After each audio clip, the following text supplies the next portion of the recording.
a very special person. The chair of the reunion committee wants to say a few words right now. So, Mary Frances, would you come up, please?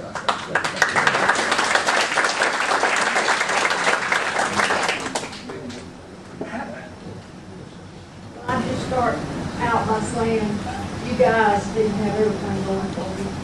You know, before I married, my name was Mary. And I don't know if this year got mixed up apart. But I had a makeup test one day because I missed the test, you know, because I was sick. And so I had to go to her class to make up for her. And so I got my test and I'm starting to try to read the, you know, and wonder if I can answer those questions.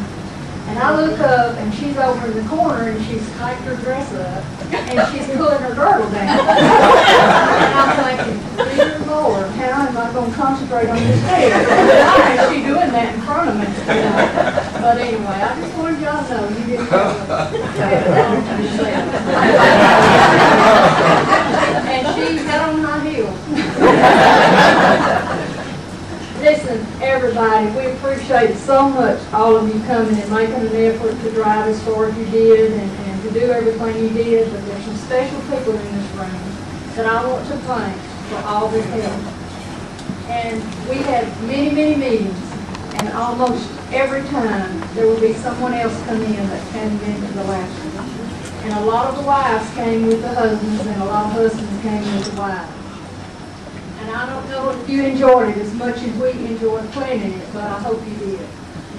But here's a few, I hope I didn't miss anybody, and I'd like for you to stand up, please.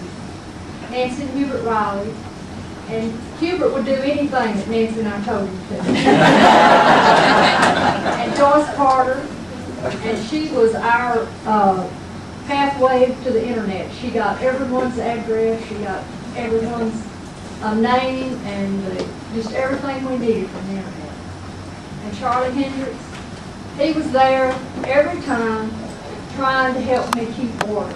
I'm serious. He'd say, okay, y'all listen now, Mary Frances is trying to get your attention.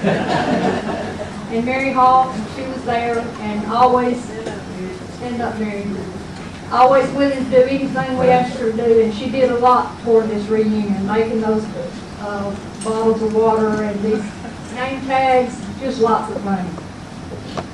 And Bill Runyon, what can I say? Bill has been like the Rock of Gibraltar for me because everything I've asked him to do, and he's done plenty in the last 3 days. I'd say, Bill, can you run and get this? And Bill, have you got this at home? Because I knew if he didn't have it, I was going to have to drive all the way to Walmart to get it. And Ann, of course, always willing to help and ready to do anything for everybody. And Ronnie Little, bless his heart, he had a hard time finding coffee pots. And Ronnie, I hate to tell you this, darling, but we auctioned off those coffee pots because you left them out at GPC. And then there's Doyle Glennon. He would rush in from work, he'd be somewhere working, and I'd call him and I'd say, Doyle, you need to get down here. He'd say, right now? And he'd be up on some high tower or something, and he'd stop what he was doing, and he'd either throw the phone way across the way and say, don't let her call me again, and he'd come. And then Margaret Walbert was always there, ready to help, and with her notebook saying, now what did y'all say now? Tell me what I'm supposed to do again. But she always did what we asked her to. And Malcolm, how can we forget Malcolm? Stand up, Malcolm. He was always there with a smile on his face and just willing to do anything we asked him to do, but he was always wanting to go out and get that fancy little car and take off before we could get him all of it. And then Johnny Mack. How can we ever do anything without Johnny Mack? Johnny Mack would be there and he'd help Helen with him, of course, taking notes. Because he was going to assign Ellen to do whatever we wanted Johnny to do. But at least he was there. Larry Bowen, bless his heart, he's just gone through so much and hurt so bad, but he'd be at the meetings and just laughing and having so much fun. And Larry, we're so proud that you could be with us tonight.